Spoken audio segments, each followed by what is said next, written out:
السلام عليكم. فضيلة الشيخ الأستاذ رحمة الله القاسمي رئيس هذه الدار هو يقدم كلمة الشكر، وكذلك يقدم نداء خاصا في ثقافتنا الشيخ الدكتور محمد حمد الهلال الكويتي، وكذلك الشيخ عبد الله محمد حمد الهلال الكويتي، فجزاكم الله تعالى احسن الجزاء. وكذلك يقدم الى الشيخين الكريمين كلمة الشكر ويقدم الى الشيخ الدكتور محمد عبد الله وكذلك الدكتور عبد الله الهلال، وكذلك يقدم نداء خاصا لفضيلة الشيخ الأستاذ الحافظ محمد صالح حفظكم الله ورعاه.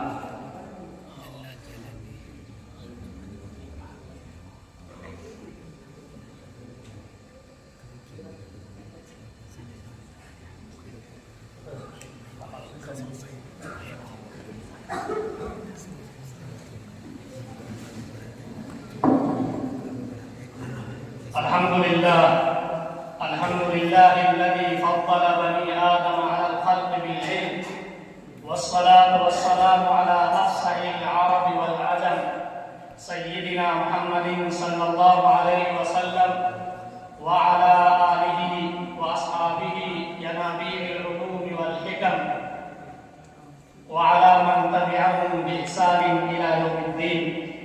أعوذ بالله من الشيطان الرجيم. بسم الله الرحمن الرحيم. إنا أنزلناه قرآنا عربيا لعلكم تعقلون. وقال لسان الذي يلحدون إليه أعجمي وهذا لسان عربي مبين. وقال النبي صلى الله عليه وسلم أحب العرب لثلاث: لأني عربي والقرآن عربي وكلام أهل الجنة عربي.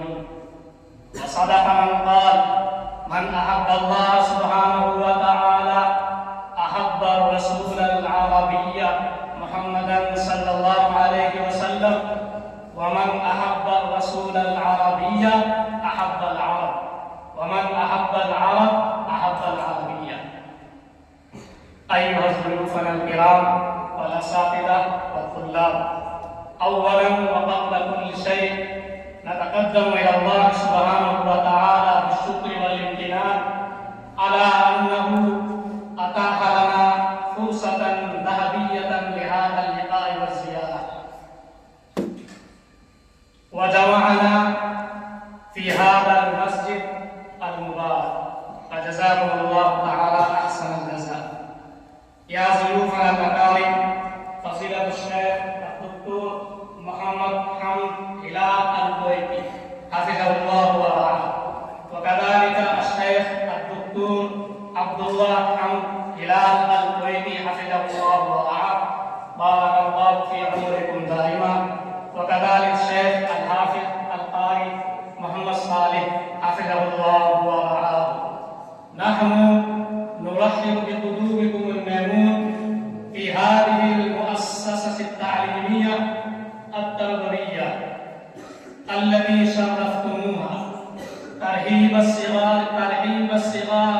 الإخوان الصغار بالإخوة الكبار، واستقبال التلاميذ الأوفياء للأساتذة الأبرار بقلوب دفاقة ومن أعماق قلوبنا. يا شيوخ، ترحب أسرة هذه الجامعة وفي طليعتها فضيلة الشيخ الأستاذ رحمة الله القاسمي رئيس هذه الدار ومؤسسها، وللشيخ دور بارز في هذه المنطقة من طريق التعليم والإرشاد والثقافة الإسلامية والتربوية، وله دور مهم ومساهمة فعالة للقيادة السياسية لهذه البلاد. نرحب بكم أساتذة هذه الدار وطلابها، وهواؤها النسيم وأجواؤها الطيبة وأرضها الطيبة. ترحب بكم مباني هذه الفصول، وكذلك ترحب يرحب بكم جدران هذا المسجد الشارع فاستجيبوا منهم هذا التهاني، وكذلك فاستقبلوا منهم هذا الاحترام والتقدير، فجزاكم الله تعالى احسن الجزاء. ايها الساده، ان هذه البلاد ذاقت لذة الإيمان في القرن الأول الهجري عن طريق شاب يافع مؤمن من قبيلة ثقيف آل محمد بن القاسم الثقفي الذي هو فتى الهند وسند. وتخرجت هذه البلاد من ظلام الوثنية والشرك إلى نور التوحيد المشرق والمساومة الإنسانية النبيلة والعقيدة الصافية السليمة والكتاب الحميد والسنة المطهرة الطيبة. اليوم تهتز في هذه الفرصة الجميلة لتعترف بفضلكم عليها وتقدم إليكم خراج حبها ووفائها. وهذه حقيقة لا تجحد أن المدارس الإسلامية والمراكز القرآنية المبنية على تبرعات المسلمين لعبت دورا هاما على مدى القرون الماضية لبقاء الإسلام والحفاظ عليها وتعزيز الإسلام ونشره في الهند، ولا تزال تؤدي بقدر إمكانياتها. وتخرج من هذه المدارس الإسلامية آلاف من الحفاظ والعلماء الذين نشروا الثقافة الإسلامية والعقيدة السليمة في بيئات المسلمين، وأيقظوا المسلمين بعدما كانوا في سبات عميق، وأحدثوا فيهم أنهم أمة أخرجت للناس تأمر بالمعروف وتنهى عن المنكر. أيها السادة، إن ولاية راجستان من أكبر الولايات في شبه القارة الهندية، وهي تنقسم إلى شرق وغرب. أما المناطق الشرقية أكثر تطورا، وأما المناطق الغربية فيعيش فيها حوالي 12 إلى 13% من السكان المسلمين يعيشون في هذه المناطق. وقد يوجد عدد كبير من المدارس الإسلامية في هذه المنطقة الغربية القريبة من حدود باكستان.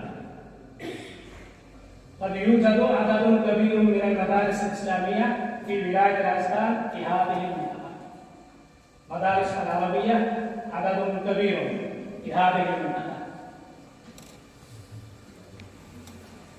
ومن هذه المدارس مدرستنا هذه إحياء العلوم، هي مؤسسة تعليمية وتربوية شعبية لا تقبل أي معونة من الحكومة، فإنها تحتاج إلى المساعدات والمعونات من الأثرياء والغيار من المسلمين، وهي تقوم بخدمة نشر العلوم الدينية والعلوم العصرية على مدى نصف القرن الماضي، وقد آتت أكلها وخرجت آلافا من الحفاظ والعلماء. والآن يدرس في هذه المدرسة 475 طالبا في أقسام مختلفة، فيها قسم لتحفيظ القرآن الكريم والقراءة السبع، وقسم للدراسات العليا أي التفسير والحديث والفقه والأدب العربي، وقسم لروضة الأطفال، وقسم للعلوم العصرية على منهاج الحكومة، وقسم لتحسين الخط. الطلاب يكتبون بأيديهم في هذه المدرسة ويتعلمون حسن الخط. وتبلغ نفقات السنوية حوالي 15 مليونا روبية هندية. التبرعات الشعبية هي موردها المالي الوحيد، وليس لسيرها ولبقائها طريق إلا طريق التبرع من الشعب المسلم الذي يريد البقاء على الإسلام. يا ضيوفنا الأكارم، والله لتهتز قلوبنا سرورا واستبشارا لأننا نعقد هذه الحفلة الترحيبية في هذا المسجد المبارك، ونريد أن نبدأ هذه الحفلة الكلمة الطيبة بآية من القرآن الكريم. لذلك عبد الطالب الصغير صبغة الله أن يتلو علينا ما يتيسر له من آيات الله البينات ويحرك نفوسنا